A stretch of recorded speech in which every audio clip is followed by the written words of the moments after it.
Yet another chapter of, for entertainment purposes only, unserious and serious, the Raiders continue to try to be that serious organization. That plus more on Wednesday's edition of the Locked On Raiders podcast for April 9th, 2025.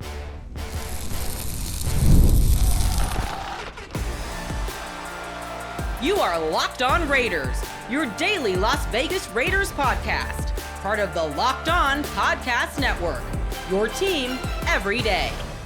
And welcome in, Raider Nation, to another edition of the Locked On Raiders podcast. Thank you so much for making the show your first listen of the day. We definitely appreciate you. If you're catching the show wherever you find your favorite podcast, or you're checking us out by way of the YouTube page, we appreciate both. As I tell you on the daily, the show continues to grow each and every day. That's because of your support and the job that my man Ari does behind the scenes on the YouTube page, making sure we're looking good and sounding good. So we shout him out. We appreciate him. He's on Twitter at Ari Produces. I'm on Twitter as well, at your boy Q254. And if you ever want to be a part of the show, you can. 707-654-4693. Let your voice be heard. We got your calls and texts. Matter of fact, that's how we'll close out the show coming up. Segment number 3 of today's Locked On Raiders podcast. Hearing from you. Plenty of great feedback, and we'll get to that as we close things out. Segment number 2, again, another chapter. Unserious, serious, entertainment purposes only. The Raiders, poster childs for unserious teams, are trying to make every single move that they make to be serious and put themselves in a category where people respect them. The organization is back to where it needs to be, right? One of the well-known organizations in the National Football League, back to being that team that they were when they were winning championships. Not saying they're going to win a championship this year, but being taken seriously by the rest of the league. They definitely don't want to be entertainment purposes only. That's what we'll talk about in segment number 2, as more and more folks are starting to notice the moves that the Raiders are making, each and every one of them, and starting to talk about how this impacts the team moving forward. We'll hear about that and talk about it coming up in segment number 2. Here in segment number 1, just news and notes of the day. So let's go ahead and jump right into it. And on Tuesday, the Raiders, they reported for phase 1 of OTAs. Now, there was no 7-on-7 going on. There was no offense versus defense. They weren't out there on the grass getting after it. No, it's just phase 1. Players are limited to strength and conditioning work, rehab work, and meetings. That's going to go on for the next 2 weeks. And then, of course, they'll have their next round of OTAs, voluntary minicamp. That'll be April 21st through 23rd. That'll be right around the draft. And then their OTA offseason workouts they'll have throughout the course of May, and also the beginning of June, May 19th, May 21st and 22nd, May 27th, May 29th and 30th, then June 2nd and 5th. And then that leads way to mandatory minicamp June 10th and 12th. But pretty cool to see that the Raiders were reporting. Pretty cool to see how many of the players were showing up, and the Raiders did a really good job of documenting it by way of their social media team. So I'm sure you saw that. Max Crosby led the charge. Not a surprise. He was there at, 5:40 in the morning, I think he said. And you saw JPJ, Jackson Powers-Johnson, roll in right after him. And then you just saw player after player, coach after coach. All these guys show up excited, fired up. Saw Big Michael Mayer, in one of the Raiders' social media tweets. He was looking excited to be there. So it's just good to see all those guys out there and doing what they do. And again, phase 1 of OTAs is just strength and conditioning work, rehab work, and meetings. That's going to go on for the next 2 weeks. Also on Tuesday, Boise State running back Ashton Jeanty met with the Raiders. That's not a surprise. That's something that we talked about. He was going to be meeting with the Raiders. All roads lead to him being the pick at number 6 if he's available. The more and more we get going through this draft process, the more and more it seems like there's a good chance that maybe he's gone by the time the Raiders pick at number 6, which is completely wild to me. For the conversation that we had about, is it too early to draft him at 6? Would the Raiders be able to use him effectively? To maybe the Jaguars take him at 5. Maybe the Patriots take him at 4. Like, it's so wild to see where we are less than 3 weeks away from the start of the NFL draft. But he met with the Raiders today. Also, and this is from Adam Schefter from ESPN, he put out a tweet saying, Ole Miss quarterback Jackson Dart visited with the Cleveland Browns and will next fly to Las Vegas to meet with the Raiders. Sources tell me Field Yates Dart also has spent considerable time during the interview process with the Giants, Saints, and Rams. So I know a lot of people are excited about Jackson Dart and what he brings to the table. Met with the Browns on Tuesday, flying to meet with the Raiders on today. And then also, we've been talking a lot about Michigan cornerback Will Johnson. Ian Rappaport from NFL Network tweeted out one of the draft's top cornerbacks will work out for NFL teams on Monday at 10 a.m. in Ann Arbor. Now that he's fully healed from a hamstring injury suffered in February, a day later he'll head to Las Vegas to visit the Raiders. So there you go. You've got Ashton Jeanty meeting with the Raiders on Tuesday. You got Jackson Dart meeting with the Raiders on today. You've also got Quinn Ewers coming in. That was a report that we talked about just the other day. You've got Will Johnson coming in on Tuesday of next week. So the Raiders are getting everybody in. They're talking to everybody. They're getting their visits. They're getting the feel of what they would bring to the table if the Raiders decide to go ahead and select them. But as we've said many times, not leaving any stone unturned. So that just gets you up to date on some of the players that the Raiders could be looking at. Also, on Tuesday, Mel Kiper from ESPN, he dropped his mock draft 4.0, and he has his last pre-draft conference call actually today. So I'm looking forward to that. But mock draft 4.0 is out. It's a 2-round mock draft, and for the Raiders, he has at number 6, no surprise, Ashton Jeanty. He said last in rushing yards per game at 79.8, last in yards per rush at 3.6, tied for the second fewest runs at 10 or more yards with 34. That's what Las Vegas produced on the ground last season. New coach Pete Carroll is going to want much more out of his run game, and Jeanty could immediately flip the script. He displayed excellent speed, contact, balance, and vision en route to 2,601 rushing yards last season. He could be an elite 3-down back in the NFL. Maybe add another receiver on day 2 of the draft, and this would suddenly be a very interesting offense with Jeanty, Geno Smith, Brock Bowers, and Jacoby Myers. Now, this is where it gets interesting because that's not a big surprise, right? That's something that, like I said, all roads have led to Jeanty being a Raider at number 6 for the longest. Now, this is, like I said, where it gets interesting. Pick number 37, the second round for the Raiders. He goes with, drum roll, please. Da-da-da-da-da. All right, never mind. Not a very good drum roll. Carson Schweschinger. Right, the linebacker from UCLA. I'm not even good at saying his name, but it's funny, and I'm laughing, and I have the drum roll about it because Raider Educator just called and talked about Schweschinger as the linebacker and saying that the Raiders should look at him. And Mel goes on to say that Schweschinger came out of nowhere in 2024, 115 tackles, 4 sacks, and 2 picks. The Raiders have big question marks at linebacker after Robert Spillane and Devon Diablo both signed elsewhere. Schweschinger could join new additions Landon Roberts and Devin White to rebuild the position. That's wild. Again, it's not wild that he made the selection there and has a linebacker around 2. It's just wild that Raider Educator had just called and mentioned him. Matter of fact, if you don't remember the call from Raider Educator, I'll go ahead and run it back because, again, I just got to give him a lot of props. He put Schweschinger on our map and on our radar, at least on my radar, before I ever saw anything from Mel Kiper Jr. Check it out. What's up, Q? This is the Raider Educator out of the 925. Hey, I wanted to call and kind of do a deep dive on 2 possible draft prospects. So I kind of get draft fatigue talking about all the top guys because we all know who they are. So I kind of wanted to look down later in the draft and talk about some of those guys we haven't talked about. Now, the first guy I want to talk about is going to be your favorite player in the draft. Yes, you. Hugh Myers' favorite player in the draft, and that is Hugh Robinson, the edge out of Alabama. He's got your name. He's from your school. So a little bit of homework on Hugh Robinson. I'm just going to call him Bama Q.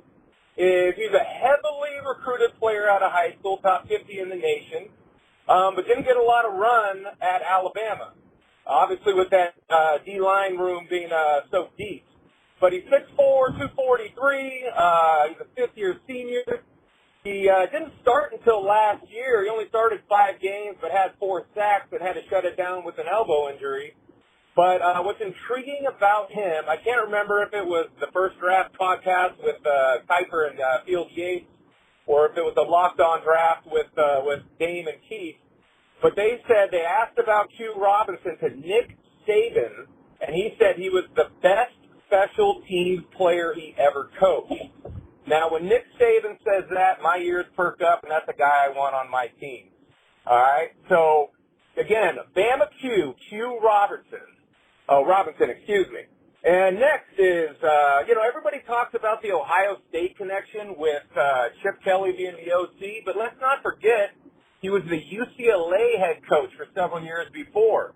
And one guy I think the Raiders really need to target, maybe with that 37th pick overall, is former UCLA walk-on linebacker Carson Schweschinger.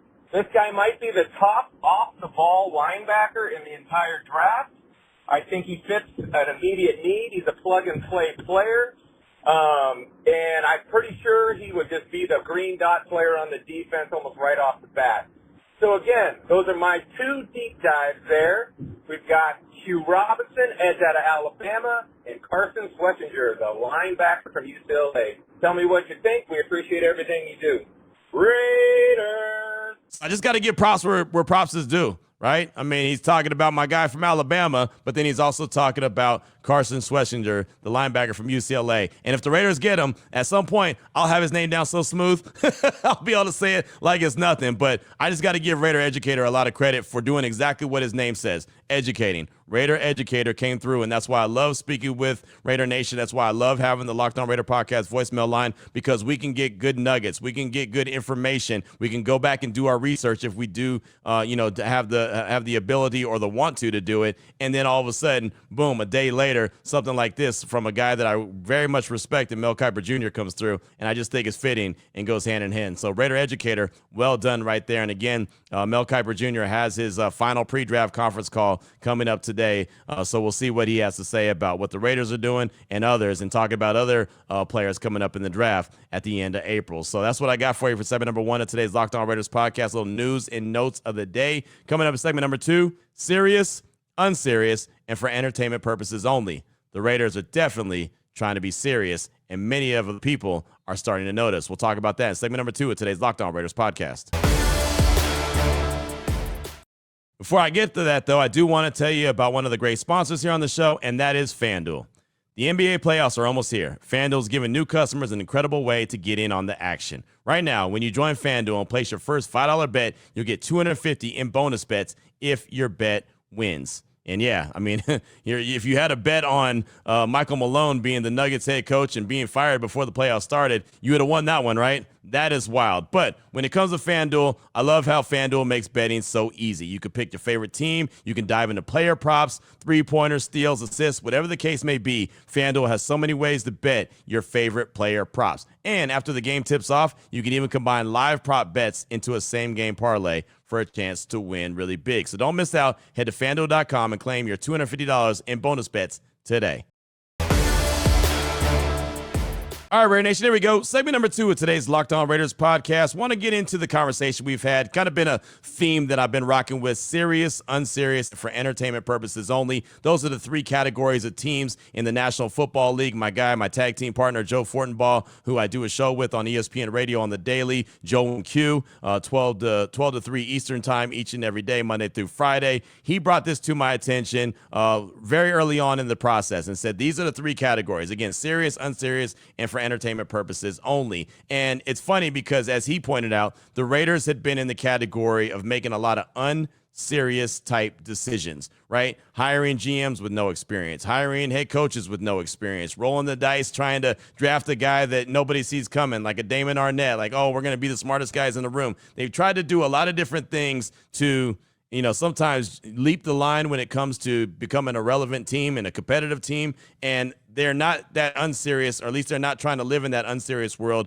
anymore. They're trying to now make serious decisions and be consistently in that serious organization type conversation. And this is really a simple way to put it. And I get it. All teams in the league should be serious, but you could tell by some of the moves that they're just not. And the Raiders, I think it's fair to say, for the longest time was unserious, even though we all wanted to believe that they were making serious decisions. Under this new staff, it's getting noticed. People are paying attention and talking about the fact that this team is making serious and smart decisions. I try to bring as many examples to the show as possible whenever I hear them, because I don't want you to think it's just me talking about it. It's just like, oh, Q's just trying to blow smoke up our backside and get us excited and fired up about a season for them to go and win 5 games or whatever the case may be. So anytime I get some examples, I always want to bring it to the table so it's just, well, you know what? Yeah, Q said it, but these guys are saying it too, and these guys are normally the ones that are poo-pooing on everything that the Raiders do.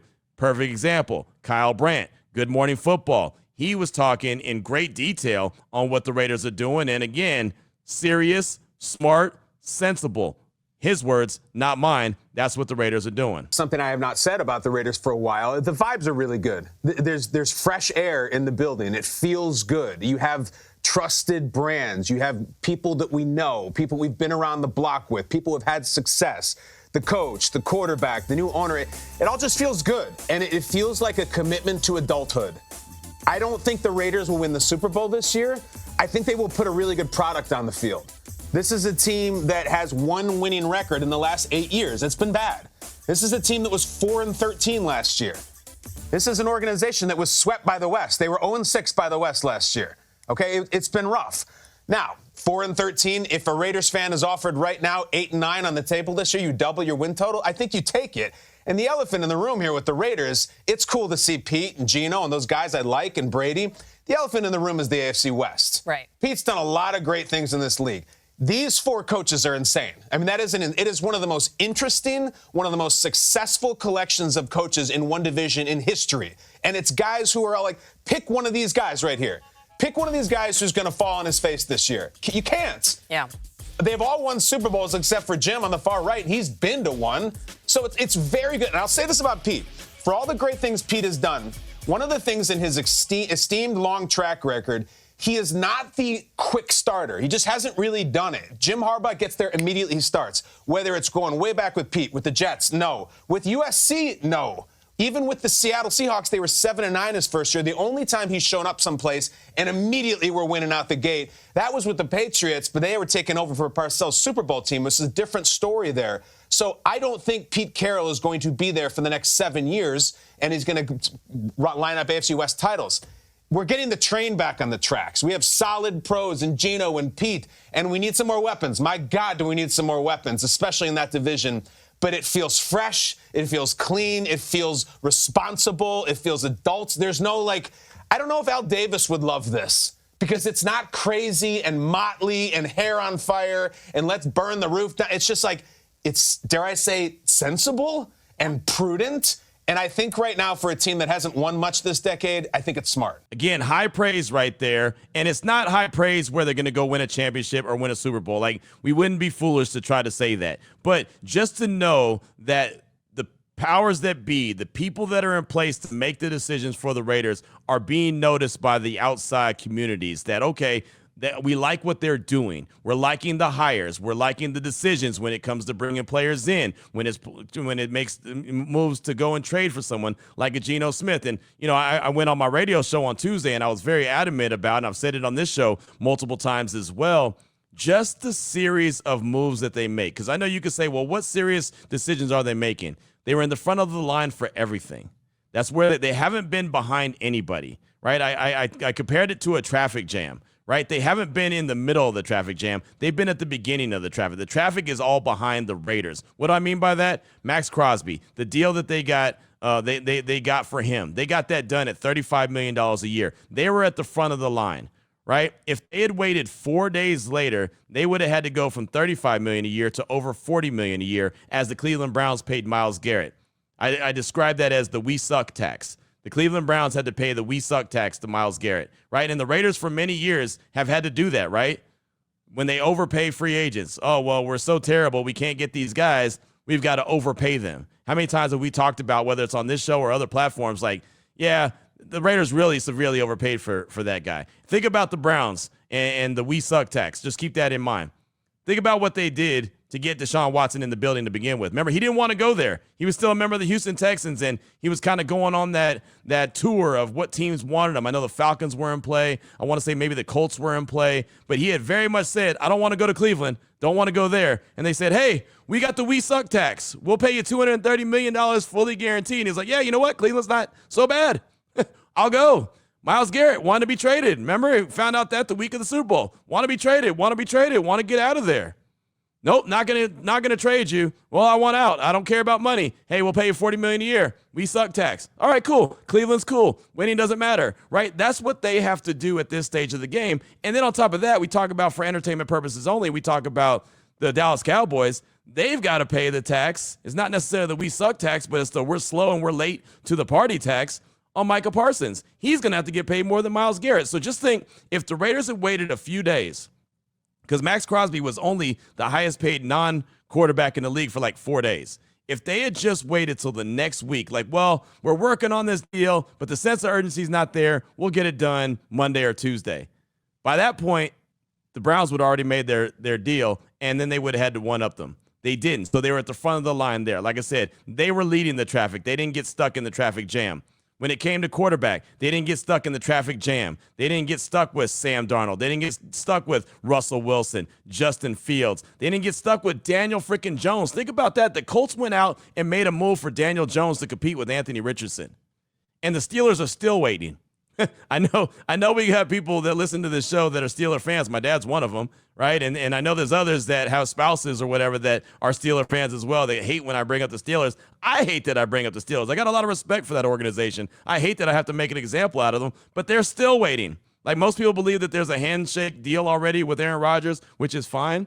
But that's what they're settling on. Even if the Raiders had got Aaron Rodgers, what are they going to do? Have him for a year, 2 years? Then what? Right? And so they tried to get Matt Stafford in a trade. Remember, it didn't work. And I was at the Combine on that Friday when we all found out that Matt Stafford was going to stay in L.A. And I said, all right, you know what? Just trade what you got to trade. Go get your quarterback. Go up to number one. Get Cam Ward or Shedeur, whoever you think is your guy, and just be done with it because you need a quarterback. That was me being from a place of desperation. Like, you know what? This is never going to happen. They're not going to get their quarterback that they need or that they want, so they're going to have to be desperate and go out and make a move like that and give up a lot of capital to go get their guy. Well, instead of being in a place of desperation, the Raiders said, no, that's fine. Matt Stafford was our first option. It didn't work. We have a guy that we know what he's going to do and bring to the table and bring stability in Geno Smith, and they went out and made that move.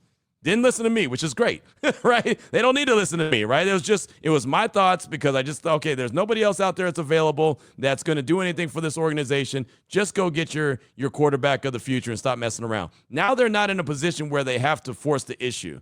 They can do whatever they want at 6, whether that's draft Gentry, an offensive lineman, a defensive line, whatever they feel that they want to do, they can do. They have flexibility, and they have stability at the quarterback position. So, Ryan Clark, longtime NFL player, longtime safety in the league, well-respected. He's on ESPN. He breaks down the NFL as good as anyone else. He was on NFL Live on Tuesday, and he was asked about Geno and Pete Carroll. Hannah Storm was asking, like, what the difference these guys could make for this organization moving forward. Check it out. How much of a difference is this combo of Carroll and Smith going to make? Well, I mean, first off, it looks like this team is actually trying to win football games this year by the decisions that they're making in the offseason. Last year, you go into the season with Aiden O'Connell and Gardner Minshew at the quarterback position. You allow Josh Jacobs to go to the Green Bay Packers, and we saw the impact that he had there. So this team is doing something that's essentially totally opposite from last year and saying we are trying to win right now. They know that Pete Carroll will instill a culture, but with that culture, you need good football players, and that starts with Geno Smith. That starts with the ascension that he has had over the last few years and becoming one of the better quarterbacks in the NFL, but also listening to him. He's a great leader. He's a man who has understood his adversity, learned from that adversity, and can now impart that on the younger people in that locker room. I believe this is a great start for this team as a leadership position goes from the head coach and the quarterback, but they have to add more players if they want to contend with the likes of the Los Angeles Chargers, the Kansas City Chiefs, and the Denver Broncos. So there's Ryan Clark, and you heard what he had to say off top. It sounds like this team is trying to win games, right? Which is completely opposite from what they did last year. This is an about face. Again, I'm not saying that because people agree with the moves or like the moves or like Pete Carroll and think Geno Smith's a good quarterback. I'm not saying that means that they're going to win double-digit games. I'm not saying that. But I feel like everyone understands, and you heard from Kyle Brandt earlier in this segment, where this is a team that feels like they're going in the right direction. And even if what I say comes to fruition when it's about 8-9 is their 2025 record, that's still double the wins that they had in 2024. And I don't think any of us, even though we'd be disappointed at missing out on the playoffs, right? The Raiders not getting to the playoffs, I think that'd be a disappointment for all of us. I think we would all agree that this team is definitely on the right trajectory. They definitely have the right people in place, and they just need a few more pieces. Like Ryan Clark said, they still need more players. So they need that. And they don't have to give a bunch of draft capital to try to go get one guy. They can sit there and they can get a bunch of good guys in this draft. They have 9 draft picks right now. They're always subject to trade back. They can do that and pick up more capital. We'll see how that plays out. But again, it's headed in the right direction. It's going from being an unserious team to making serious team and serious organization type moves. The one thing that they're not, that I feel really good about, is for entertainment purposes only. I'm glad that they're not in that category. That's really a category for the Cowboys only, right? There may be another team that pops up there every once in a while, but for the most part, that would be the Dallas Cowboys. And the shame is that they win a lot of games, but when it gets to the playoffs, then there are no-shows. So that's what ends up happening. You end up hearing about what they're going to do, and then they never really end up doing too much of anything. But that's what I got for you for segment number 2 of today's Locked On Raiders podcast. Just talking about the team being serious, unserious, and entertainment purposes only. Again, continuing to make serious type moves. Coming up in segment number 3, we'll hear from you, your calls and texts, 707-654-4693, as we close things out on this Wednesday. Before we get to that, though, I do want to tell you about another great sponsor here on the show, and that's Chewy. I'm sure you've heard of Chewy. They really do have everything you need to keep your pet happy and healthy. Whether you're shopping for food, treats, or even pet health care, Chewy makes it fast, easy, and affordable. With over 100,000 products from all your favorite brands, Chewy has everything your pet needs, from food and treats to toys, beds, and grooming. And it's not just for dogs and cats. They've got supplies for birds, fish, reptiles, and small pets, too. Chewy also makes it easy to manage your pet's health with prescriptions, telehealth, vet visits, and even in-person vet clinics rolling out nationwide. Auto ship. That's a game changer. You're going to want that. You can set up automatic deliveries for food, treats, or any essentials so you never run out. Easily change or cancel any time that you want. Chewy has everything you need to keep your pet happy and healthy. So right now, you can save $20 on your first order and get free shipping by going to chewy.com or clicking the link in the description. Save $20 on your first order with free shipping by clicking the link in the description. Minimum purchase required. New customers only. Terms and conditions apply. See site for complete details. Again, chewy.com.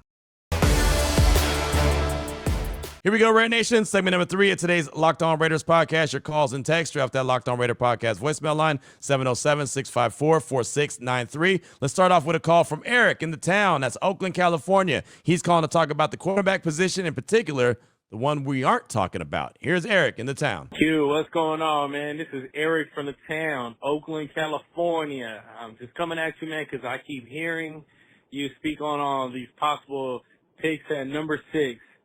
And you never mentioned Jahdae Barron. We want to talk about now that they released Jack Jones speaking on Will Johnson. My goodness, Will Johnson was hurt most of 2024. His tape didn't look great. He didn't look like no top 10 pick. You know, a lot of the praise he's getting is from his junior year because he had a solid junior year, right? He had a great year. They envisioned big things coming from him in senior year, but he degraded. He went back, disgrace or whatever, disgrace. He went back. And you talk about a hell of a player in Jahdae Barron. That guy's a beast, man. That guy is exactly what Pete Carroll wants. This guy is sideline to sideline. He's not shy to tackle. He'll go up straight to the ball carrier and give him that hit, Wide receivers, he's physical. He plays man. He plays the ball. The guy could be a slot corner. He could even be a safety. I mean, put on the tape on this dude, man. Like, he's going to be the number 1 corner coming out the draft. So all this Will Johnson talk, I don't know, man. I think there needs to be a little bit more, digging and research on this guy, Will Johnson, and really looking at his tape for 2024. He's solid. Don't get me wrong. He's good, man, but he's on the level that Jahdae Barron is. You can see it on the tape, even in his junior year when he was wearing, I think, number 30 or so. The guy's a dog. He's a beast. Pop the tape on the guy. You're going to see that he is absolutely the number 1 defensive back in this draft. So if the Raiders go DB, Jahdae Barron, baby, chalk that up. He will be the number 1 DB coming out this draft. Will Johnson, to be honest, might slide because of his medical, and he just didn't play that well this year. So if we go on DB, Jahdae Barron, baby, pick number 6 for the Raiders. I'll be down for that one. I mean, if it ain't, somebody else that drops us. But anyway, Q, keep doing your thing. Love the podcast. We listen to it every day. All right, deuces. Town business. Eric, thanks so much for the call. Appreciate you. And yeah, you're 100% correct in concerns about Will Johnson. There's no doubt, right? We've kind of documented that quite a bit after the Jack Jones release. All fingers and all roads started pointing to, well, Will Johnson could be the guy. Will Johnson could be the guy. He fits with what Pete Carroll wants to do. But I like that you brought up Jahdae Barron from Texas. He's a dog. 5'11", ball skills for sure, 5 picks in 2024. He's one of those guys that you could play him all over, as you mentioned. I like what Texas did. Their first year in the SEC there under Steve Sarkisian did a heck of a job. And Texas got a lot of players, right? We did a profile on Texas not too long ago here on the Locked On Raiders podcast. They got it going on. His pro comp from Pro Football Focus is Stephon Gilmore. That's not too bad.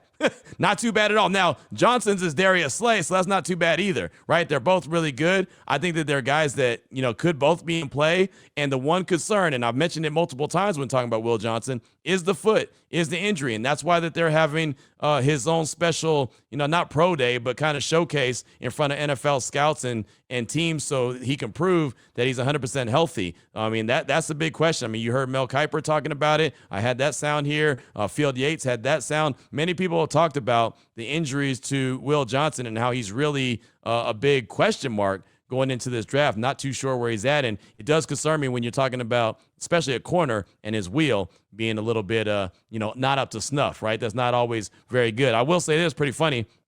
I mentioned mock draft 4.0 from Mel Kiper Jr. He's got Jahdae Barron mocked at number 13 to the Dolphins, and he's got Johnson going number 11 overall.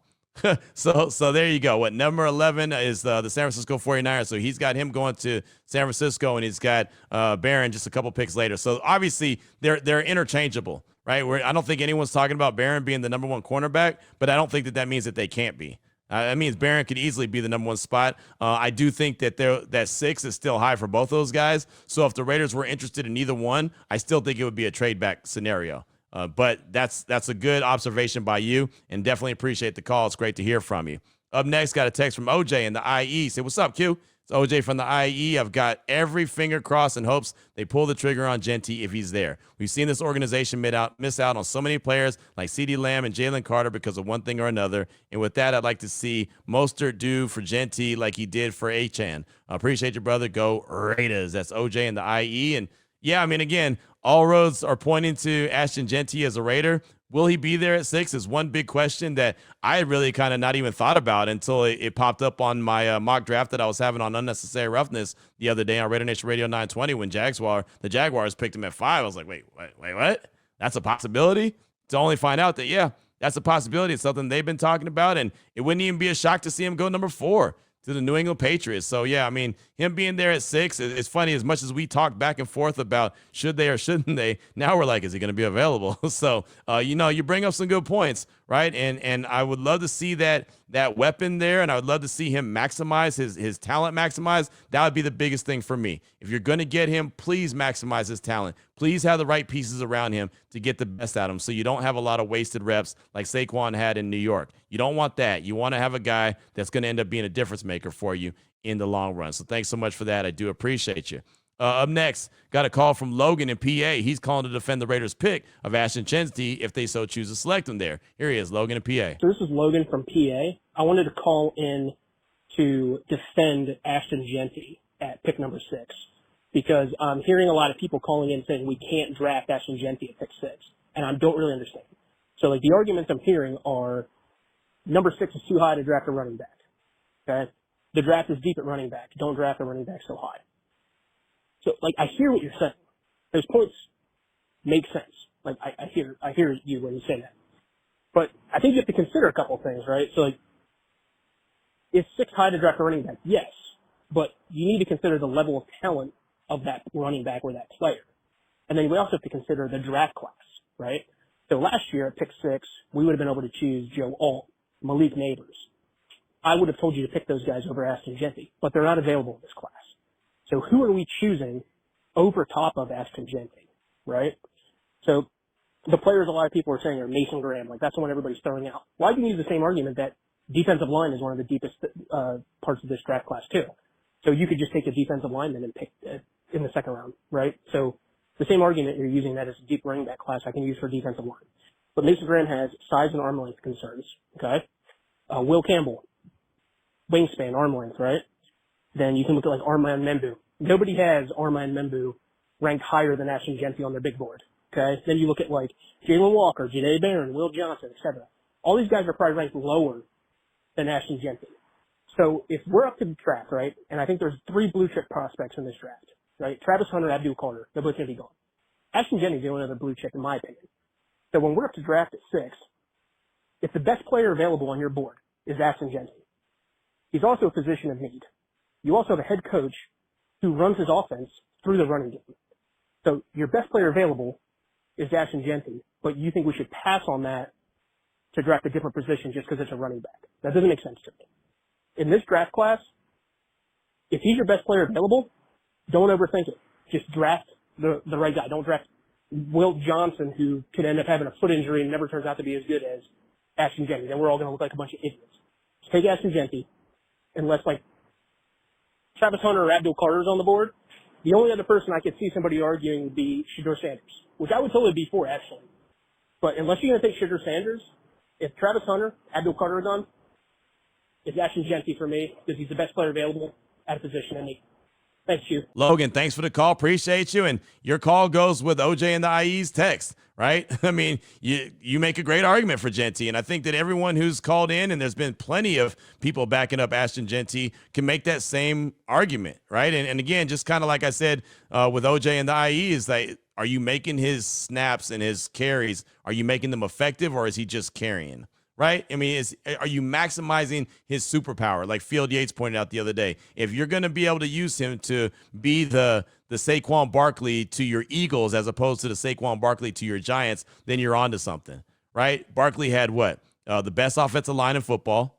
He had a very good quarterback, very good weapons at the wide receiver position, 2 of those wide receivers, plus a tight end. You know, the defense was fantastic. So there was a lot to like about what Philadelphia had cooking, and he was the cherry on top. I'm not saying Jeanty's got to be the cherry on top and all of a sudden put the Raiders in the Super Bowl. I'm not foolish like that. But can he have that kind of effect? Can he all of a sudden take the Raiders from, possibly winning 6 games to possibly winning 8 games? Can he be a 2-game difference maker? Can he be a 3-game difference maker? If the answer is yes and the Raiders feel that way, then by all means, go get him. Again, I know how talented the dude is. There's no questioning his talent whatsoever. So thanks so much for that call. It's great to hear from you, my man. I definitely appreciate you. Would love to see Ashton Jeanty be that superhero for the silver and black, and obviously help out Geno Smith as well. Next, I got a text from Stanton in Vegas. He hit me with a mock draft, a little 7-round mock draft I've been trying to get to for a couple days. He traded back. Number 18, he had Jalen Walker, the linebacker from Georgia. That's a good trade back right there. 37, Amarion Hampton, the running back from North Carolina. At 50, he had an offensive tackle out of Oregon, Josh Connerly Jr. I like that. That's not bad. 52, just a couple picks later, Trey Amos, the cornerback from Ole Miss. Another good one. Wide receiver Isaiah Bond, who's got speed for days, out of Texas at 68. Quarterback Will Howard from Ohio State at 108. At 180, the linebacker out of Kentucky, Jamin Dumas Johnson. 213, LaQuint Allen, the running back from Syracuse. So now he's got a couple running backs in the draft. I like that. 215, a couple picks later, Q Robinson, the edge out of Alabama. I like that. And then 222, Tyler Batty, the edge out of BYU. So you got linebacker, cornerback, linebacker, edge, and edge, right? Those are all defense. You got 2 running backs, a wide receiver, a quarterback. I mean, you're in offensive tackle as well. It's a heck of a draft. It really is. I think that all the areas of need and all the holes that the Raiders have definitely been addressed. Now they just got to go out there and make it happen. But that's a nice mock draft, man. I do appreciate that. Really good stuff. Also got a text from Raider Greg in the 949. Says, Q, it's Raider Greg in the 949. I do not think we should think about drafting another injured player, Will Johnson, after seeing the Tyree Wilson experiment play out the last 2 years. We need to draft players that are ready to play from day one. We can't afford to take on any rehab projects at this stage of the game. Everyone we pick must be ready to hit the ground running right now. Love your show, Q. I listen every day. Try to catch as much of your radio show by way of the pod as I can. Keep up the great work, Q. Raider Nation for life. Raider faithful since 1974. Raider Greg in the 949, been repping before I was born, man. I appreciate that. Really good stuff. And, yeah, that's the thing right there. And I've said this about the Raiders before because there's teams that – and the 49ers, they were available to do this before. Remember when they drafted Marshawn Lattimore and he had a tore-up knee and he never really made it to the league? I mean, they drafted him. He was on the roster. They tried to get him out there and he just could never go. I never felt like the Raiders were in position ever in the last 10, 15 years in a good position to get a guy that was injured coming in. Like, remember they drafted Carl Joseph coming off a torn ACL? Didn't like it, right? There's other guys that they did got at that spot as well. DJ Hayden, remember he had the tragic accident there at practice there at Houston. Didn't like the fact that they went and got him because you're expecting too much too soon from guys that, as you mentioned, aren't 100%. Tyree Wilson, he was the latest case of that. And I think you're right? If you would probably want to stay away from those guys that are banged up or have any kind of injury history, any kind of questions. You don't want that. Well, he'll be ready for camp. I hate that when I hear that. Oh, he'll be ready for camp. He should be ready for the start of training camp. Well, when he has to be there, he'll be ready for that. Like that is a concern in a major way. So you bring up some good points there on that text. Thanks so much for that. I do appreciate it. And that's all I got for today's show. We'll get back to more calls and texts. We'll have more news and notes, and hopefully we'll have some really good sound bites from my guy, Mel Kiper Jr., who's got his pre-draft conference call, his final one he's got today leading up to the draft at the end of April. So until tomorrow, Raider Nation, take care of yourself, take care of your family, love on your family. Most importantly, as always, just win, baby.